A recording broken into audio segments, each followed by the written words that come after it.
How y'all doing? This is Nathaniel Swopes, and today we're going to talk about Jim Brown. Rest in peace to the late, great Jim Brown. Was an amazing football player, amazing actor, amazing civil rights leader.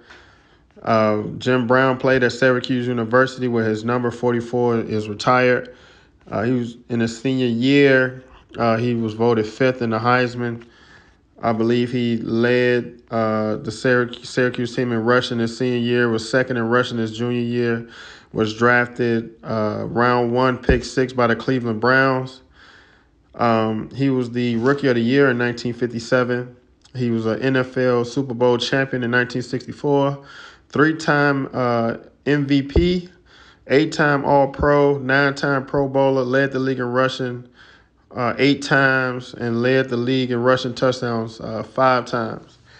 Um, he started acting in about 1964, retired in the NFL after 9 seasons.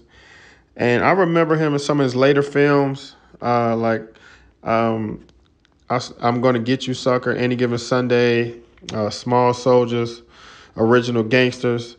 Those are some of the films I remember for. But he's acted in so many films, and he stood right next to Muhammad Ali when Muhammad Ali decided he didn't want to fight in the Vietnam War.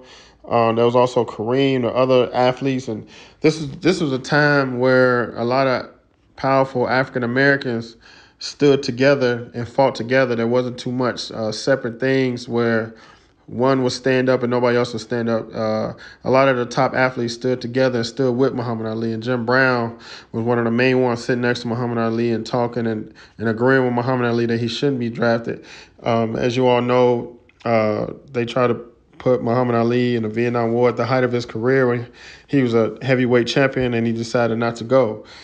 Jim Brown stood right there with him. Another great thing of Jim Brown is he showed athletes that there's another way to success. You know, we have so many athletes that play in the NFL, they have a short career, or they only play 5 to 10 years.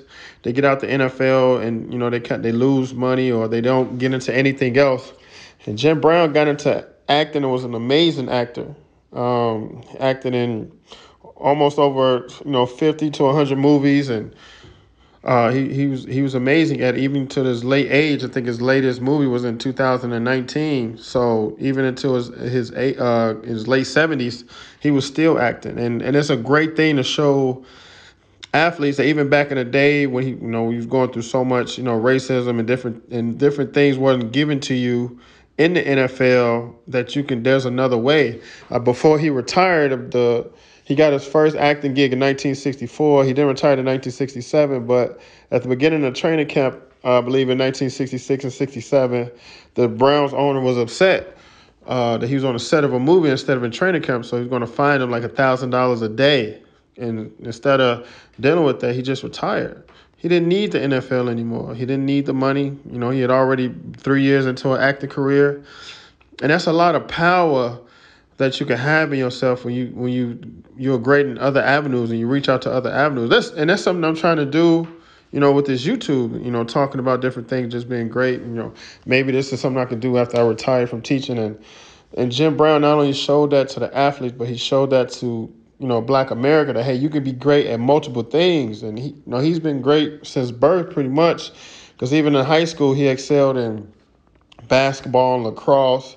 And even at Syracuse University, he excelled in basketball. When he led the football team in rushing yards and touchdowns, he was second in scoring on the basketball team. So he was never afraid to do different things and try different things, and being a great athlete or a great actor. How many other athletes, even before or during the time of Jim Brown, could have been great actors if they had did it as well? You know what I'm saying? I'm thinking even with Muhammad Ali. What if Muhammad Ali had gotten even if he did, what if he had gotten into more movies during the time when he was sitting out of boxing, or even before boxing, if he had tried it out and something he had did in between? You know what I'm saying? How great would he have been as an actor, or even other athletes, instead of just waiting on the money or just dealing with the things of what they dealt with in their certain sport and the racism that they dealt with the certain sport. So, Jim Brown is an amazing man, a great man, and thank you for everything that you did for the African American community, the African community, the African diaspora. There's not too many men like Jim Brown, and I just appreciate everything that you did. Amazing man, and rest in peace. And there's gonna be so many other men that follow in your footsteps, and there's so many black men that are, once they get out of the NFL or the NBA, they're going into podcasting, they're going into talking for ESPN. And I don't think Jim Brown gets a lot of credit for that, for showing these athletes there's so much other things to do, like broadcasting. And even one of the greatest running backs after Jim Brown, Barry Sanders, I didn't know what he got into after football, but he retired early. And that you don't need to play in the NFL past 8, 9, 10, 11, 12 years. You don't have to die in the NFL or deal with all these injuries and keep going. You can get out the NFL early and still be successful. Thank you for showing the black community that, Jim Brown. All right, so this is Nathaniel Swope signing out. I appreciate you all for listening. Have a great day.